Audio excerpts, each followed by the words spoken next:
Hi, good afternoon, everyone, and welcome to this session of the History Group.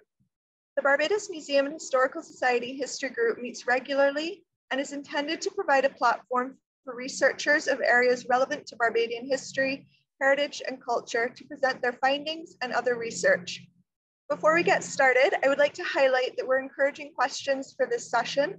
Please put any questions you have in the Q&A panel. If you're joining us on the Facebook live stream, you can place your questions in the comment section there and they'll be relayed to us in the Q&A here. I'm very pleased to introduce our featured speaker this evening, Dr. Jennifer Melville. Dr. Melville studied history of art at Aberdeen University.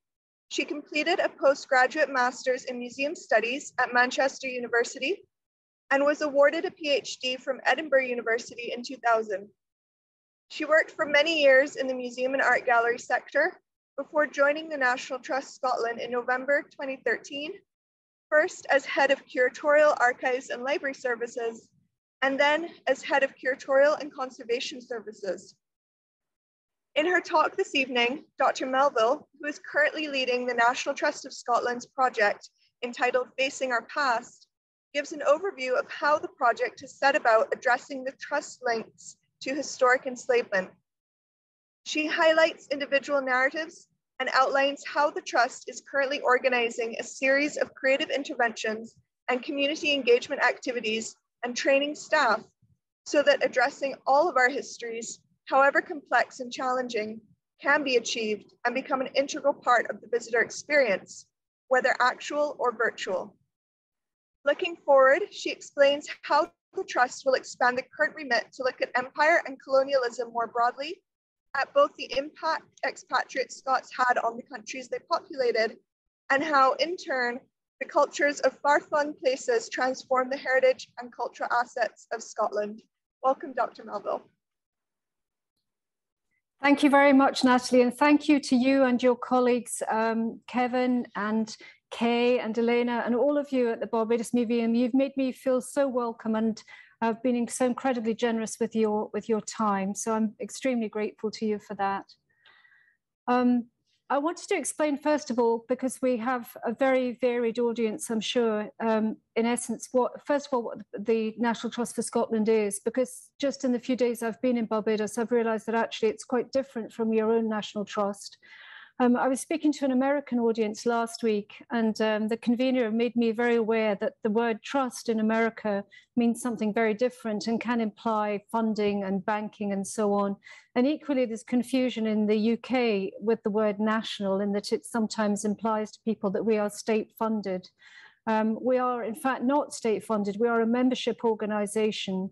And so most of our income, virtually all of our income, comes from membership, legacies and donations, as well, of course, as retail and income generated at properties. But the vast majority of the income is through membership. And that membership is extremely healthy. So when I tell you that Scotland has a population of just slightly under 5.5 million, and that we have around 330,000 members, that means, in fact, that roughly 1 in 16 members of our population are members of the National Trust for Scotland. So there's a tremendous amount of loyalty to the concept of this conservation charity in its broadest manifestation. But I would feel that probably an awful lot of that commitment, and particularly recently during lockdown, has been because we own an awful lot of Scottish landscape, and that when it was so vital for people, especially in Scotland's climate, to be able to get out and about and see more of the countryside, they could do so at our properties. I'm sorry, I'm just having trouble getting my slides to move forward.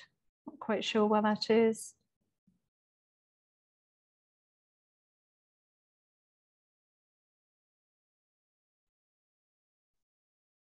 I'll stop and start again.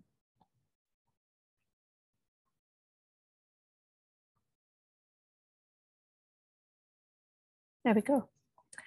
Yes, because particularly for families, and we have family membership, to be outside in these wonderful gardens and landscapes has been tremendously helpful in dealing with lockdown, which we've all been suffering for such a long time.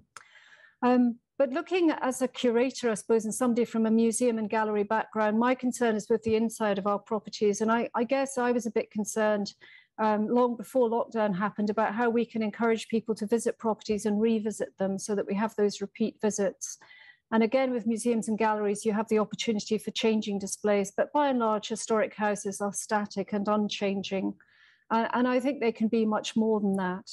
And if we look at the words that we've used to capture our organization, caring, brave, curious, vibrant, and inclusive, I felt to some degree also that our organization was not truly reflecting the diversity of our population. I'm so sorry, I'm again having trouble getting this moving forward. Would you like me to run the PowerPoint?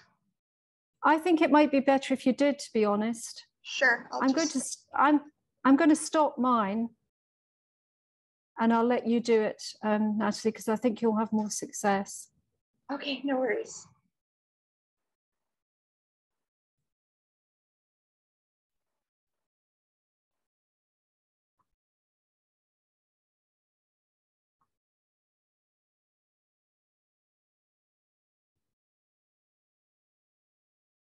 That's great. So if you could go on to the next slide, that would be fantastic. Thank you. Yeah, so I suppose, if I'm honest, my vision of the National Trust when I arrived in 2013 was a rather elitist place where we were perhaps appealing to the privileged of society. And to some degree, that's true. At a very basic level, with historic houses, you need perhaps to be able to afford a car even to get to them. But I was aware from my own personal experience in places like Sicily that communities were addressing the more difficult and challenging histories of their background. So, for example, a recent visit to Palermo, where I used to live and lived right through the mafia years of the late 70s and early 80s, they now have a mafia museum. And you can also visit by appointment the office of Giovanni Falcone, one of the judges who was blown up by the mafia on his way to the airport and was really instrumental in that sea change of viewing on the mafia in Sicily. Next slide, please. Equally, I've also spent a lot of time in South Africa over the last 25 years, particularly in Cape Town. So I lived through the Cecil Rhodes Must Fall campaign and really saw that the power of culture and heritage and the impact it could have, and how changing opinions do make us think afresh about how we're interpreting our heritage and culture. Thanks very much, Natalie. Next one, please.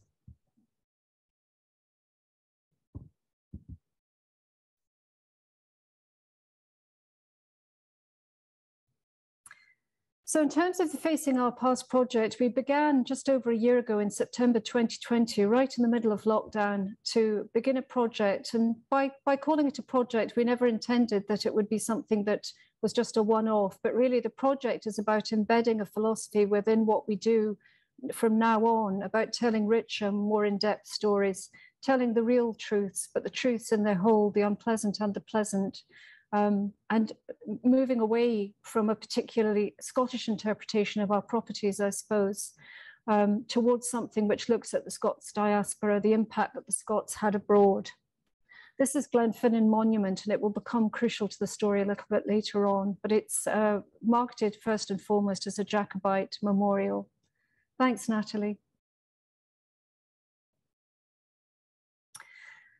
Turning to historic enslavement, I think it's worth just pointing out for those who aren't aware that there are some critical dates in this story. So we have the abolition of the Trade Act the Slave Trade Act in 1807. So that was the abolishment of trade and transporting of enslaved people from Africa to the British colonies. But later on from that, and these become very relevant to what I'm discussing today, the Slavery Abolition Act of 1833, which abolished enslavement in most British colonies, and the Slave Compensation Act of 1837, which compensated not the enslaved, but those who owned enslaved people in British colonies. Thanks, Natalie.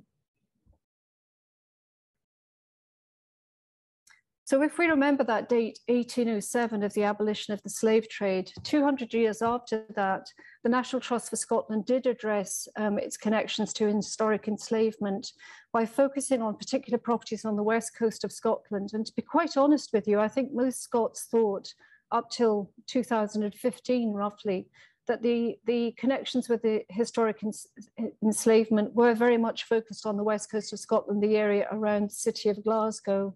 So that's where we were concentrating, looking at one family who operated the triangular trade between the Americas, Africa, and the Caribbean. Another family who owned sugar plantations, who owned Pollock House on the right. And at the bottom, a tobacco trader who had a house called Gilston. All of those three properties are owned by the National Trust for Scotland. Thanks, Natalie. We also ran a series of blogs where we were exploring this enslavement issue and aligning it very closely with the Scottish curriculum. The Scottish curriculum is quite emphatic about the need to teach about historic enslavement, and in fact aligns it very closely with the teaching on modern slavery. So it is on the school syllabus, as of course it is here. So this school's leaflet was actually doing a very good job of liaising with the schools in Scotland for secondary school pupils. Thanks, Natalie. We also had a series of blogs created about one African boy we knew had actually come back to Scotland as an 8-year-old with a family who married into the Kennedys of Culzean. Now, Culzean is our most visited and most prestigious property, an absolutely stupendous Robert Adam house perched on the Ayrshire cliffs above the sea, facing west. And Scipio's life is well catalogued and well researched. So if we look at the next slide,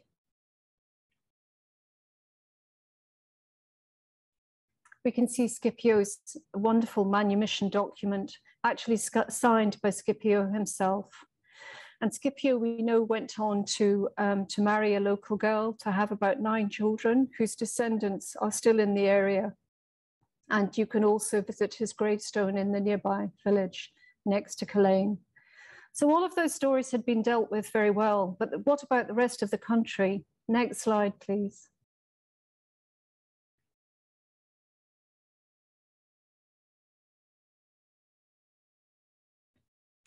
Having decided that we would create a report into our known links to enslavement, I then began to research the other properties. Next slide, thanks, Natalie.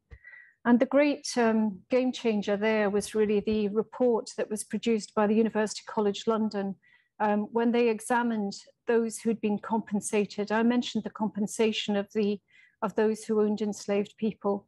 And as I said, up till then, I think Scots really believed, partly because they'd been so involved in the abolition movement, particularly through their churches, and women in particular had been very involved in that they had conveniently forgotten about the previous history of their connections to historic enslavement. And a lot of the money they'd made had by then been laundered into churches and schools and land ownership and in the enhancement of properties.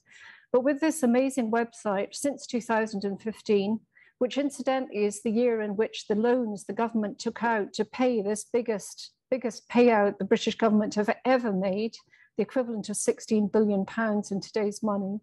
I suppose that's about 23 billion American dollars. This has really been a game changer for us. So on that landing page, you can see that you can search for individuals by surname. But if we see the next slide, it's also possible to search by location, by estate name, and within that to look at relationships between families. And therefore we were able to examine somewhere like the New Town, the 18th century development of Edinburgh. And to the far west of that area, what's seen as St. George's Square in this plan actually became Charlotte Square, named after Queen Charlotte, George III's wife. That the 3 of the most prestigious properties on that square are owned by the National Trust. Next slide, please, Natalie.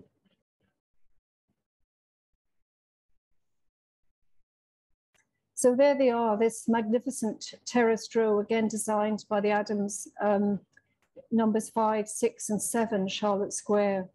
Number 5 is currently rented out as office space. Number 6, the magnificent property in the middle, is now the First Minister's office. Nicola Sturgeon, our First Minister, it's her official residence. And then the one on the far left of this picture is one of our visited properties, the Georgian House. Thank you. Next slide, please.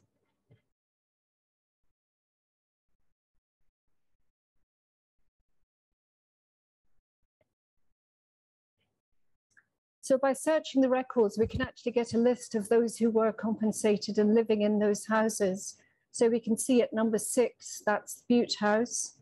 A John Innes Crawford was compensated, and also subsequently Sir John Sinclair of Ulster for ownership. And then in the middle, a Helen McKellar, born as Helen Sterling, who lived at number 8, which is the next house further left, with a huge compensation for well over 300 enslaved people in Jamaica. Next slide, please. The irony of that, perhaps, is that she had actually married a Mr. McKellar, who was the moderator of the Church of Scotland. And we can see a photograph of him coming up. So at the one moment, you'd have these churches talking about abolition, but actually receiving compensation into their own pockets, very often through wives and relatives. This is the magnificent Keir property that she had grown up in before she married him. Next slide, please. So returning to Bute House, and this is a great photo from a very recent copy of Vogue, actually, I think around the COP26. Nicola Sturgeon did a photo shoot in the house, and it is full of the most magnificent Georgian furnishings, including some wonderful mirrors. But Bute House, that official residence, on their website, for some time now, they've actually listed their known associations with enslavement. And here is a list in the lower left-hand corner of the picture, where we can see enslaved children owned by the resident of the house, with one of them with a very Scottish name of Alec Gearton. You can see that they're defined by being Creole, and also by colour and degree of colour, and also by their ages. Thanks, Natalie. Next slide, please. And here is Sir John Sinclair, one of the residents of that house, able to afford a full-length portrait by Sir Henry Raeburn, the foremost portraitist of the age in Scotland, who depicted many of the people involved in this narrative. And we can see him looking absolutely regal in his get-up, actually from a very poor part of Scotland, and there's no possible way he could have afforded a picture like that had he not been receiving income from outside Scotland at that point. Next slide, please. And as was so often the case, the family were aggrandized by that money, so that his sister-in-law was marrying into French royalty. She married Prince Jules of Polignac on the right, whose mother, the Duchess of Polignac, was in fact Marie Antoinette's favourite. Thank you. Next slide. The same thing happened with our own families. So if we think about Brodick Castle on the Isle of Arran, we have the 10th Duke of Hamilton there on the right, marrying the Beckford heiress, Susan Euphemia Beckford, whose father and grandfather had owned enslaved people in Jamaica and had enormous wealth as a result. Her own father was a great dilettante and collector, and many of the items he acquired with his vast wealth are now in that palatial residence. She was also orchestrating significant expansions of the house, and although we have no evidence for it at the moment, we can assume that it is possible that some of the Beckford money contributed to the enhancement of that house. And I think throughout the project, we've been concerned to try and establish not only were some of our properties acquired with this money, but also enhanced in terms of architectural enhancements, and also the addition of sumptuous interiors and collection items. Next slide, please.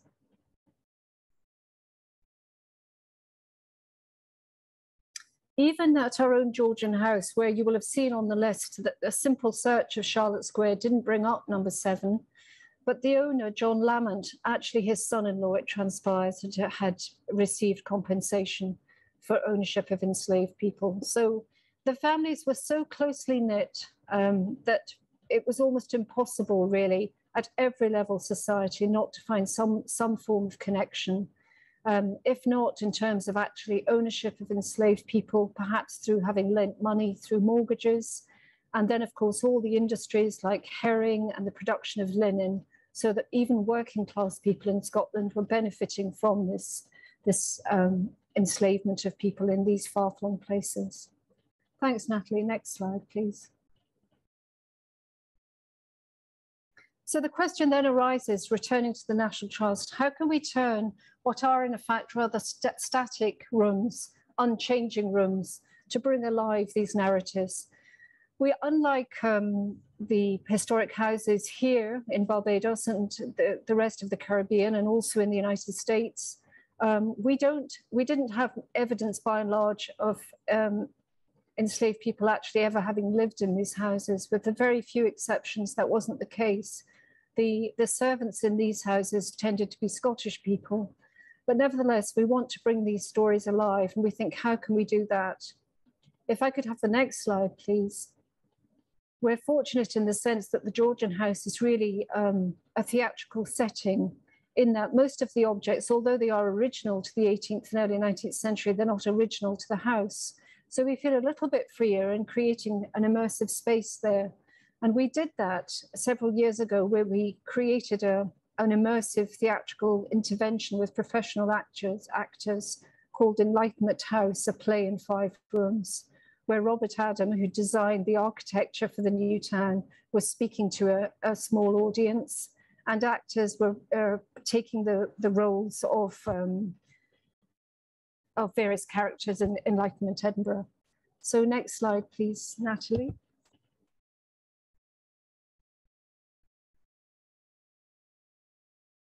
So this rather static dining room, if we could have the next slide, please, could then become, through the intervention of lighting, a bottle of claret, some very noisy venison stew being guzzled by the protagonists. And there you can see the audience in the back, listening to them discoursing about Enlightenment issues, economics and so on, philosophy.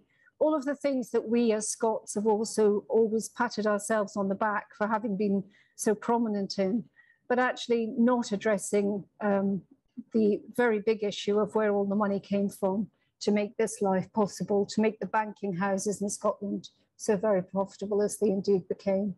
I think we invented the checkbook and also the mortgage at that point. On we go to the next slide, please.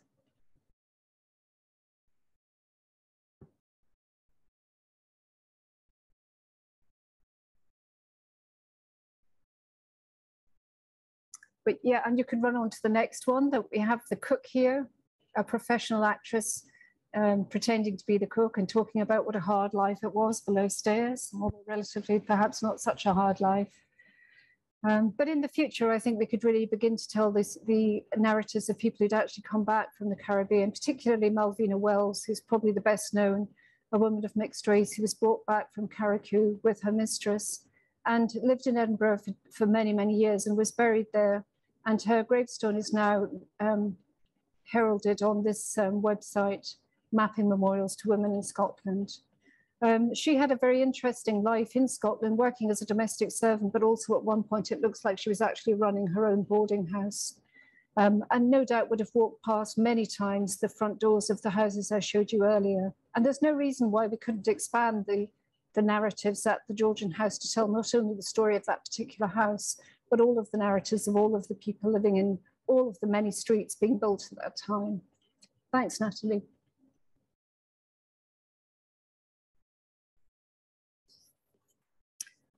We also, another of our many properties, and we have over 150 properties across Scotland, including over 50 visited properties, so it's a big organisation.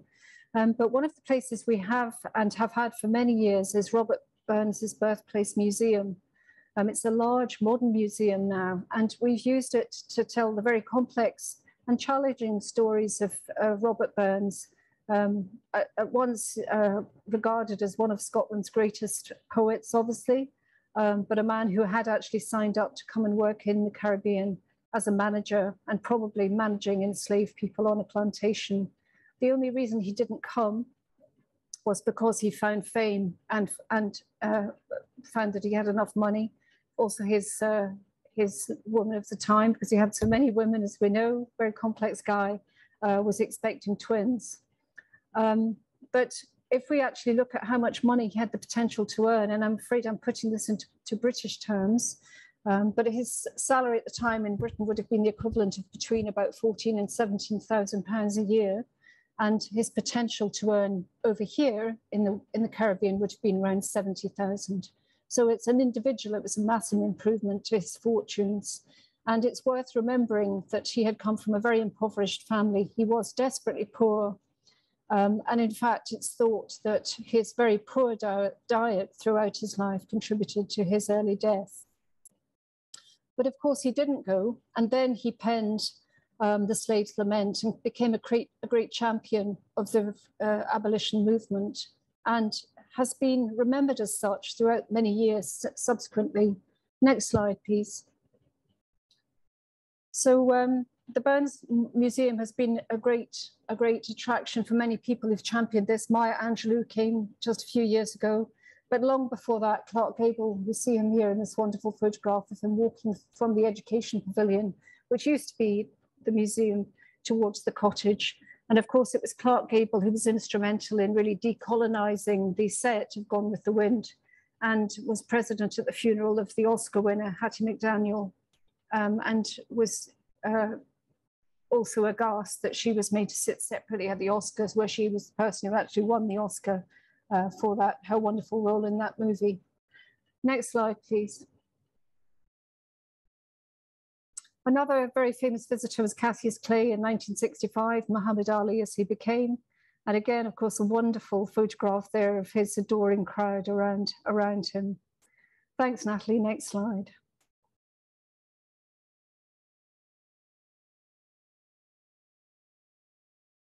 But we can tell myriad stories at our properties. And this is New Hills House, just outside Edinburgh.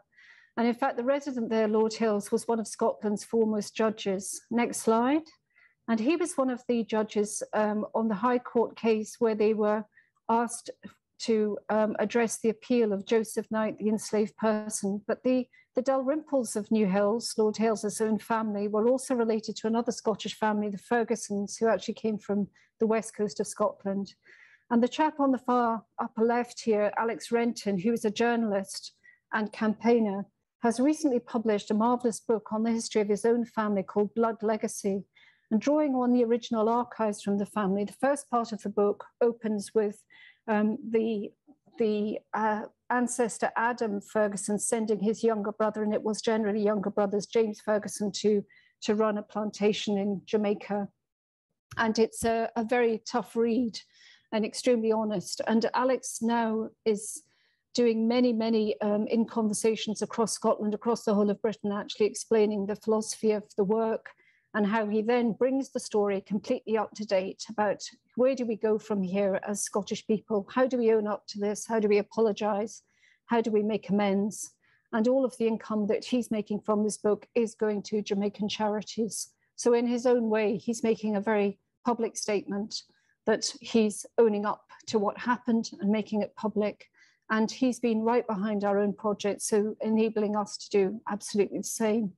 And although we only had 20 people in the audience that day, that was the maximum capacity, it was fully booked. What a marvelous evening it was. We had teachers, we had volunteers for the National Trust, all sorts of people who were so animated, wanting really to have a really diverse discussion about where we can go from here and how we can make this living and real at all of our properties who are impacted. Next slide, please. Getting back to Lord Hills, I just wanted to touch briefly on the case of Joseph Knight, who was owned by the chap on the right, John Wedderburn, who wanted to maintain his status as an enslaved person.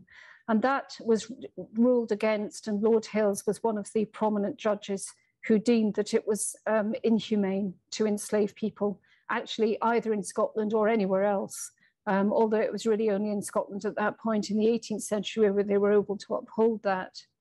Next slide, please. Just a few miles away from New House, we have another property, a very beautiful property called Inveresk. And that's become renowned in terms of the Black Rights movement by Robert Wedderburn, who was the son of the nephew, in fact, of John Wedderburn, who owned Joseph Knight. And he went to see his own father at Inveresk. And famously, in The Horrors of Slavery, the book he wrote about an account of his own and his mother's life as an enslaved person to John Wedderburn, he was turned away at the door. He arrived with his pregnant wife and he was turned away with a bait sixpence by the cook, I think, and his father really disowned him. And I think this in the light, next slide, please, of the fact that the legitimate children went on to do so well. So here he says, I visited my father who had the inhumanity to threaten to send me to jail if I troubled him again. So he called him a lazy fellow and the cook gave him a little bit of beer and sent him away. So that's actually transcribed in the 1824 edition of his book. Let's go on to the next slide now and look at his half-brother, who became Solicitor General for Scotland, lived at one of those very grand houses in the New Town that I was showing you earlier. And again, he's had his wife's portrait painted by Sir Henry Raeburn. And that portrait is now hanging at the Yale University Art Gallery in New Haven, Connecticut. So I think it's beholden on all curators everywhere to look at their collections again and reinterpret the truths of these paintings and how the money came about for them to be painted. Thanks, next slide.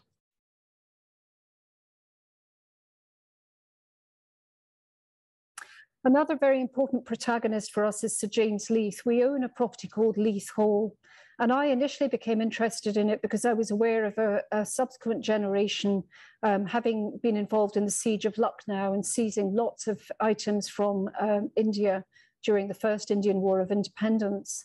But having arrived in Barbados, my friend here lent me her daughter's school book, this book on Amerindians to Africans, which is one of the standard scripts for secondary school children in Barbados. And here in the page, we see an image of Sir James Leath.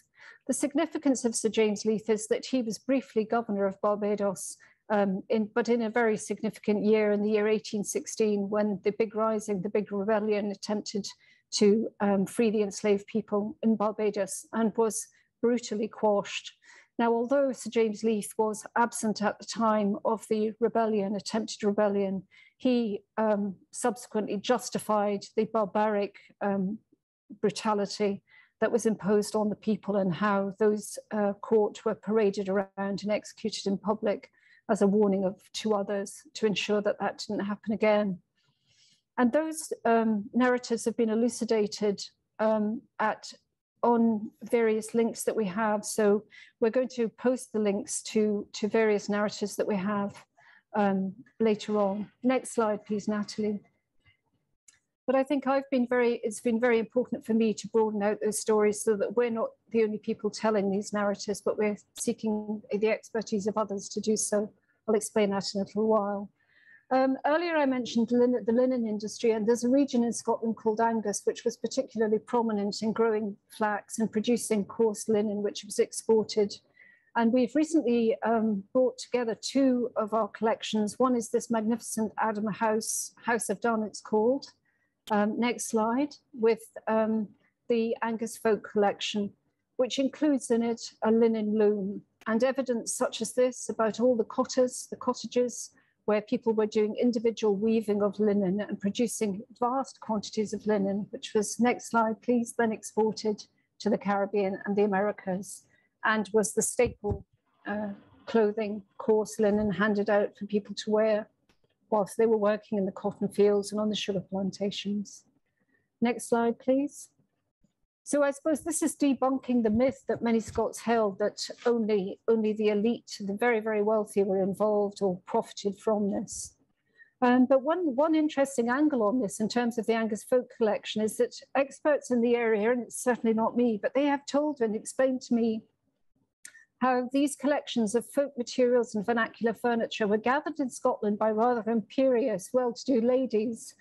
And in fact, when we look at the Angus collection, the headline was run that the aristocrat, Lady Jean Maitland, who defies convention to save a fragile slice of life.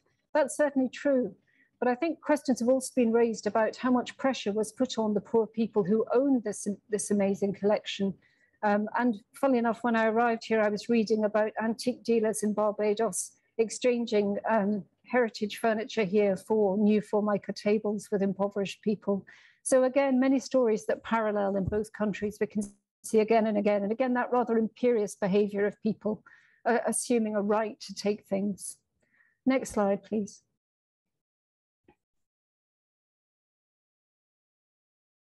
Another critical point, and I mentioned earlier that so many of our properties are large swathes of land, has been the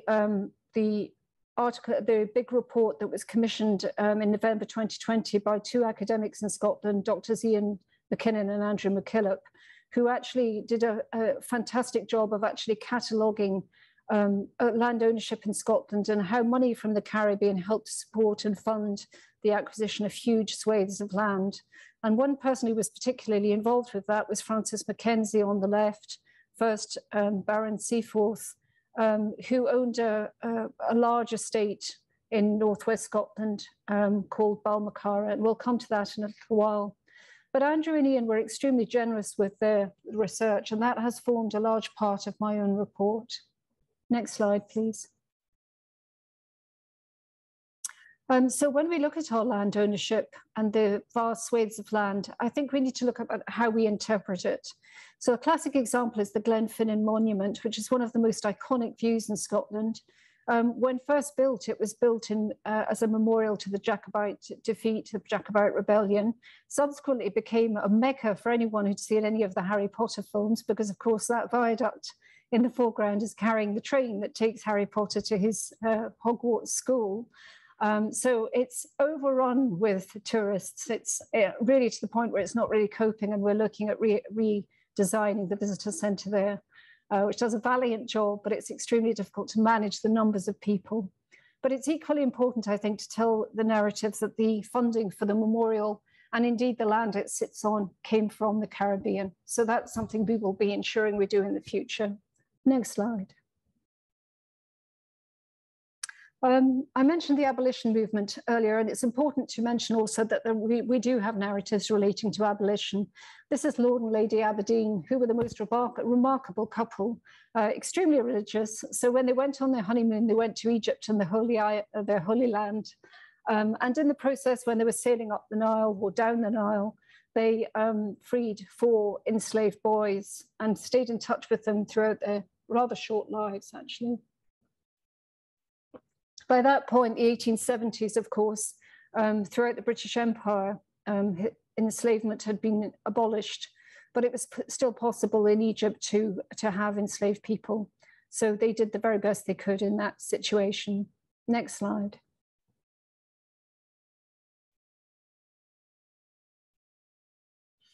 And equally, when we look at some of our island properties, there are also connections there, but sometimes again hidden by generations. So here we see John Lone Campbell and his wife, Margaret Fay Shaw, an American who married John Lone Campbell, who was really a linguist by training. And they created an incredible centre for the Gaelic language on a small island which they owned, Canna, just off the west coast of Scotland. And it's remembered for that, and quite rightly. And the curator there is, the property manager is Fiona Mackenzie, who is a marvellous Gaelic singer and a great champion for the Gaelic language. But next slide, please. But John Lone Campbell's ancestor, here he is, General Sir Archibald Campbell, was governor of Virginia and also a governor in the West Indies. And when he was here in Jamaica, he commissioned a census of enslaved people. And if we go to the next slide, we can see that those transcripts are actually kept on Canna. And they are really, because we've been able to uncover so much about the owners of enslaved people, but virtually nothing about the enslaved themselves. These are really important documents for us to have. And here we can see how he's commissioned in his administrative function this census of enslaved people and people's names and their occupations. So that's a really fascinating document for us. Now, Fiona Mackenzie had the brilliant idea of how do we make this recognized? How do we make this public? And being very involved in, she's a marvelous Gaelic singer in the Celtic Connections Festival in Glasgow every year. She suggested that we create a work of some sort where the names can be read at that. at that celebration of Gallic culture, but that this creates a more truthful rendition of the collections on Canna. Next slide, please. So moving on to training, I think it's fairly obvious for many of you who've been to historic houses that by and large, we don't have any labels in our properties. There are some exceptions with museums, but next slide, thanks. But in essence, the most important thing for us are our wonderful guides. And this is one of them at Culzean Castle. The guides are a make or break on a historic house tour, aren't they? I've had occasions where I've had a marvelous guide and one who's kept me far too long on the ground floor to the point where I've run out of energy to get any further into the building. So the most important thing for us is to bring everyone along with us, staff, and the staff are staff and volunteers. Many of our guides are volunteers and seasonal. So training them and embedding this philosophy of this new approach to our properties needs to be done through the winter when they're not actually there very often. So we'll be training the trainers. So we'll probably train the permanent staff and then try to engage all people further on. So how have we done that over the last year? Well, moving on, we can look at a variety of methods we've used. First of all, we've used the wonders of the internet by using the Teams system to have a group of a research group where we share books like these. We have a sort of mini lending library. Our headquarters have been closed, but I've been posting books from my own home and sharing them with people around the country. Next slide, please. We've also been putting those books into our retail spaces and contextualizing them with related narratives around the individual property. We've also been advising people on terminology, how to talk about enslavement, what words are appropriate and what aren't, and that's a fast-changing field. And I know, talking to colleagues in Barbados at the museum here, that they're also facing similar challenges here in terms of terminology. And we will face similar problems when we come to looking at empire and empire and colonialism, where we may use a term like the Boer War, but that's not a term that would be used in South Africa generally. Moving on to the next slide, please. I'm bringing in skills from all over the world. So here's Dr. Carla Kehoe, who's located in all places in St. Mary's University in Halifax, Nova Scotia. But she is the expert who brought all the information to us about the Glenfinnan Monument. Next slide, please. So she gave an online talk to our staff, and we've had other presentations from Daisha Osborne, who teaches at CUNY in New York, Richard Anderson, an American academic who's now based at the University of Aberdeen in Scotland and looking at historic enslavement connections there. Catherine Wright, who's actually an American curator, but a member of our own staff, who's been very knowledgeable about how to bring to life historic properties, which she's done in the southern United States. And David Alston, who has recently published a book on the Highlands and slavery. Again, a very knowledgeable person who's been tremendously generous with his own research. Next slide, please. Catherine in particular has been advising on how we contextualize individual collections items, and she's written 2 guidance leaflets for our staff, one on objects generally, like sugar bowls, and another one on particular on pianos, the use of ebony, rosewood, ivory, for example, and how actually the physical makeup of a piano is just as important as what the music it can produce, and those myriad stories, how they can be brought alive, and give a different offer apart from anything to our visitors, but also make this a more relevant narrative for our younger and more diverse audiences, the ones we would really like to attract to our properties. Next slide, please. And the next one. And as I said, it's tremendously important to reach out to other organizations and not to look at this from a Scottish-centric viewpoint. So I created an external steering group last year, and it had a variety of people in it, including Daisha Osborne, whom I mentioned, Shani Roper, who's the curator for the University of the West Indies, various academics from Scotland, Lisa Williams, who is the head of the Edinburgh Caribbean Association, Doug Bradburn, who very generously gave his time. He's president and CEO at Mount Vernon, the home of George Washington in Virginia. And critically, Miranda McHardy, who was a member of our donor families. Now, Miranda's family, the history of their connections with enslavement came through historic American connections with Kentucky.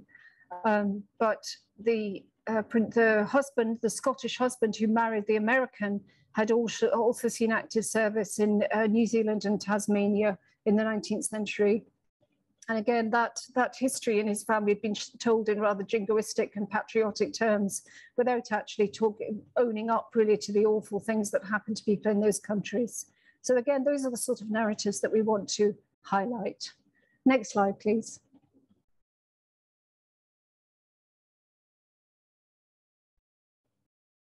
We've also gone to larger bodies like the Coalition for Racial Equality and Rights in Scotland, seeking their advice on the best path forward, where many of us are very new to addressing these issues, and we seek guidance from as many people as we can. Next slide, please. And the next one. Coming from a contemporary art background, I was very keen at being aware really of the power of contemporary art to engage with artists and practitioners across the portfolio. So we have committed to doing so. And one of the people we're working with is Anna Lee Davis, an artist and creative practitioner who's based just outside Bridgetown in Barbados. And she came over earlier this year and began her research into the project she's going to do on the Balmacara estate. And we've both been so struck during her research period by the many similarities between the crofting life on the west coast of Scotland and the way that the enslaved people here, who were given small portions of land, eked out a living and supplemented their very meagre diet through what they could grow. Annalee's working with the community, and this is very much a community engagement project on Balmacara, and she'll be linking with the secondary school children who attend a crofting course at the school, creating a garden, focusing on medicinal plants and what was grown in the area. And Annalee, while she was there, also became rather passionate about seaweed and wondering the importance of seaweed in both countries and the threats here particularly too, and also about indenture. Indenture has been a little bit of a tricky subject in the sense that sometimes people, when we talk about enslavement, will often say, what about indenture? But in fact, of course, indenture is very different from chattel slavery. Nevertheless, it's an interesting aspect of how Scots ended up in the Caribbean. And it's one that, talking to museum professionals here recently, I'd be very keen to look at more closely. Up on the left, there is Lord Seaforth in slightly more sober gear than you saw him last time, but he's the person who owned the estate. And that's the Barbados connection for that property. Next slide, please.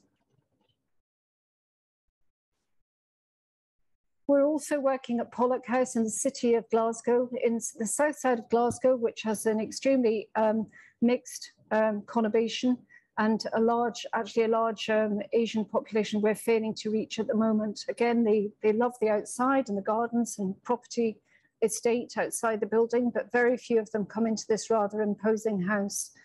So we're staging an exhibition of the work of Maud Salter, an artist who very sadly died rather young, but her work looks at lots of angles on being a Black British artist.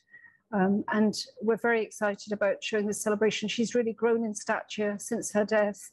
And there's currently an exhibition on at Cambridge University on her work. And the one we're collaborating with the National Galleries and Historic Environment Scotland to do a touring exhibition in 2022. Next slide, please. Through Lisa Williams, the head of the Caribbean Association, we're also working with Billy Gerard Frank, who's representing Grenada at the Venice Biennale next year. And we're hoping that at the beginning of 2023, we'll be able to bring back his work to Scotland, which would be wonderful. Next slide, please.